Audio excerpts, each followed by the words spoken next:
Kuwaiti visa ব্যবসায়ী বা দালালদের মাথায় হাত। যারা কুয়েতি ভিসা ব্যবসা করত, বিভিন্ন কোম্পানি থেকে এবং বিভিন্ন স্পন্সর থেকে ভিসা নিয়ে ভিসা বিক্রি করত, এবং সেই ভিসাগুলো লোক দেখা যায় বাংলাদেশ থেকে সেই লোকগুলো নিয়ে আসতো। নিয়ে আসার পর কিছু লোকের আকামা তারা লাগাই দিত। আকামা লাগানোর পর দেখা যায় 3 মাস 6 মাস পর তাদের আকামা ক্যান্সেল হয়ে যেত। এই কারণে কুয়েত দূতাবাস একটি বিজ্ঞপ্তি প্রকাশ করছে, যা আমাদের বাংলাদেশি ভাইদের জন্য অনেক বড় সুখবর। বিশেষ করে যারা কুয়েতে আসবেন অথবা কুয়েতে আসার জন্য বিভিন্ন লোক মারফত আপনাদের পাসপোর্ট জমা দিয়েছেন।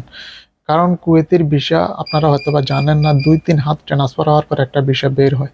কিন্তু দেখা যায় একটা ভিসা বের হওয়ার পর একটা লোক যখন কুয়েতে প্রবেশ করে, তখন সে দেখা যায় 2 মাস 3 মাস থাকার পর কপিল তার ভিসাটা অথবা তার আকামাটা ক্যান্সেল করে দেয়।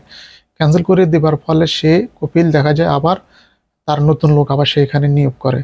কিন্তু তার পরিপ্রেক্ষিতে বাংলাদেশি যে শ্রমিকটা, ওই শ্রমিকটা দেখা যায় সে অবৈধ হয়ে যায়। অবৈধ হয়ে যাওয়ার ফলে সে দেখা যায় পুলিশের চেকিংয়ে ধরা খায়। ধরা খাওয়ার পর দেখা যায় সে আর্থিকভাবে তার যে সমস্যাটা, সে সমস্যাতে হয় এবং সে বাংলাদেশে তাকে পাঠিয়ে দেওয়া হয়। এতে বাংলাদেশেরও যে মান সম্মান যেটা, সেটা ক্ষুণ্ণ হয়।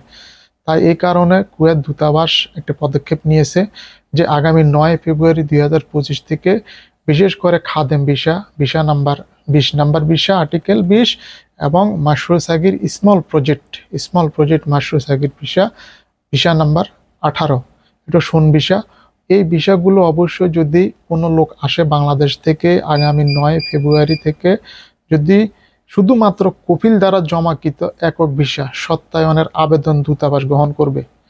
শুধু কপিল, যেটা যদি 9 ফেব্রুয়ারি থেকে কোনো খাদেম লোক, গৃহকর্মী অথবা আপনার 18 নম্বর আর্টিকেলের যে মাশরুর সাগির স্মল প্রজেক্টের ভিসার লোক যদি আনে, অবশ্যই কপিলকে বাংলাদেশ দূতাবাসে তার জমাকৃত একক ভিসা সত্যায়নের আবেদন করতে হবে।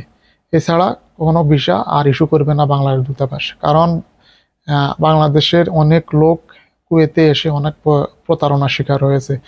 বিশেষ করে আর্টিকেল 20 নম্বর আর্টিকেল খাদেম ভিসা এবং এই যে মাশরুর সাগির স্মল প্রজেক্ট, যেটাকে আহালি ভিসা বলে বিক্রি করা হয়, এই ভিসার লোক এসে দেখা যায় তারা 3 মাস 6 মাস থাকার পরেও তাদের আকামা ক্যান্সেল করে দেয়।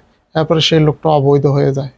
যার কারণে বিশেষ করে এগুলো যারা যার মারফত আপনারা ভিসাগুলো কেনেন, এই লোকগুলো জড়িত এই কাজের সাথে।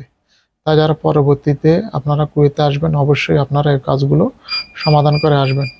ভালো থাকবেন। যদি ভিডিওটি ভালো লেগে থাকে অবশ্যই আপনারা লাইক, কমেন্টস এবং শেয়ার করবেন, অন্য ভাইকে দেখার সুযোগ করে দিবেন। ভালো থাকবেন। আল্লাহ হাফেজ।